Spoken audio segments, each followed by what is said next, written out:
So, escaping the Darce from bottom position. Say Sean's on the bottom. Let's talk about finishing mechanics on the Darce. So, this way, buddy. Nice. So let's just say I'm in side control.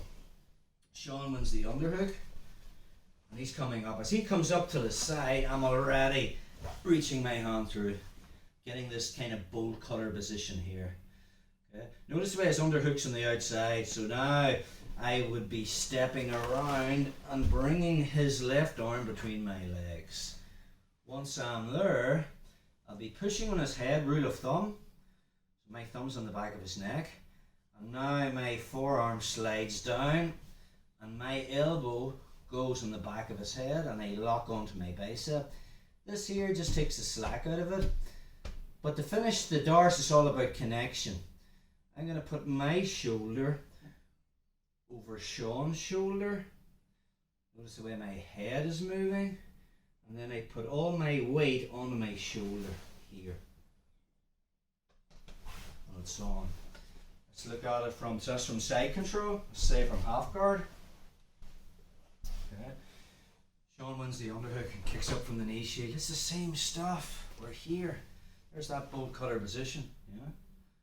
Probably from there then, I would make the grip, pluck him to put him onto the shoulder, and then I'm going to lock my Darce again.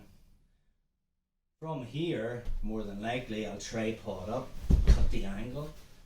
My knees are free. I'll bring my shoulder over his shoulder, and then I just lift my knees off the mat to finish it. Say Sean's playing lapel half guard. Okay. And he opens up the lapel and then he threads it through. It's the same stuff. Okay. I'm here. I'll pluck to put him down. Okay. Sometimes from there I will finish it from the half guard. Just from here, it's there. Pretty much there. So on. Sometimes I will tripod up. I'll keep this. Tripod up and beat that half guard. Notice the way he still has the lapel. Okay. And then I have it again. It's all about connection. Let's look about escaping it. Doesn't matter. There's some side control, half guard or lapel half guard. It's the same stuff. Henry Akin keeps things really, really simple. So let's just say from the position, I'm in side control. I start to win the underhook and Sean's starting to work his Darce. A preliminary escape is, even before he gets hand to hand, is I'm reaching my head back. I don't want him connecting his hands. Yes, take a back step. So as that horn comes under, I'm already reaching, if that makes sense. But let's just say worst case scenario, he starts to make that lock. Let's just turn this way, bro. Yeah, perfect. So watch what I'm doing with this. Okay, if I stay in this position, Sean's going to finish his Darce. Yes, he locks everything in. He brings his shoulder over my shoulder. Lifts his knees off the mat. Boom. Okay, take a back step. Stay there, bro. Keep your grips. That's all what I do with my left arm. So watch. From here, I don't want to be getting my left arm connected to my neck. So my hand's coming up and I just basically put it in his hip like this. Okay. I'm also moving my head slightly and then I'll bring my elbow back to my body. Finish from there, bro.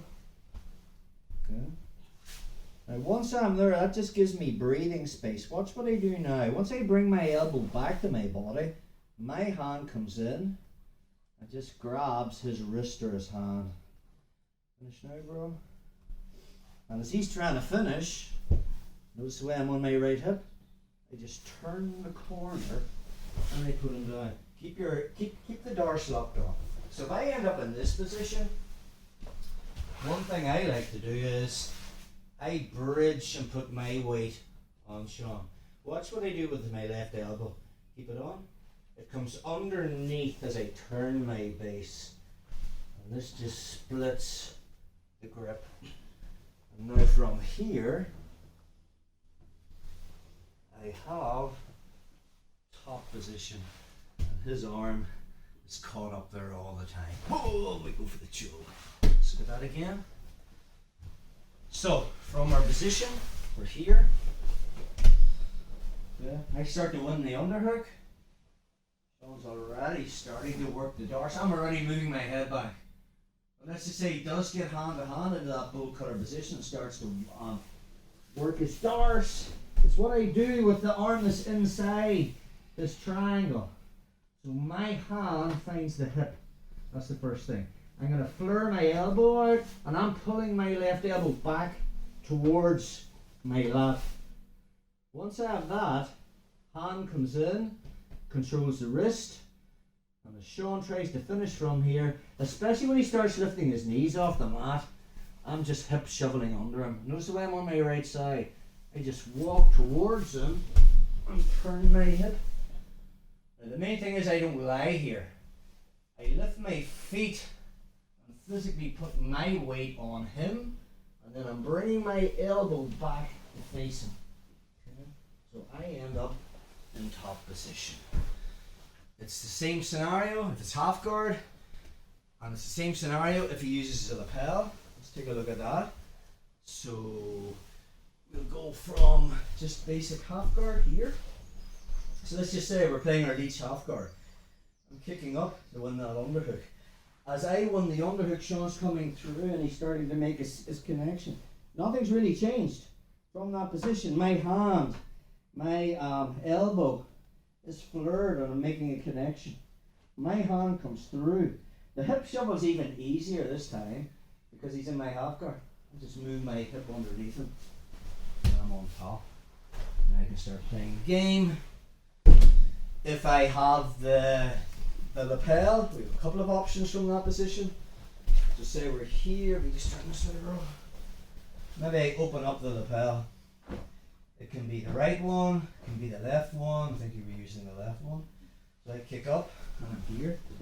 Immediately, if I stay on my side from this position, and I stay in this position, finish from there. No. Okay. I can face plant and watch. He's the Darce locked on, but watch what I'm doing with my left knee. Finish. I put his face on the mat, and if he keeps his grips, he's just coming up on top. And I'm on top position. So I put him in a dilemma. He has to release the Darce. Stick it out again. He has to release the Darce, or he gets face plant. If he doesn't release it, I'm just hip shoveling. Okay. So let's just say from here, we'll use the other lapel this time. I kick up, I win that position. He locks on his Darce choke. I can use my knee, right, to bring his head forward. Very difficult for him to Darce when I move him to this position here. My elbow's flared, and now I just walk my hips underneath him to put him down. From here, control the hips, and I'm in. Or, let's take a look at that again. Sometimes I'll just bump him and he will post. So if I get to this position, I'm here, he locks on the Darce. I just hit him on my knee and he will post with his hands, if that makes sense. And now from that position, I just walk my hips underneath him. There's the hip shovel again. I'll clear that knee line, control the hips, and I'm in top position. So a few options there, defending the Darce from bottom position.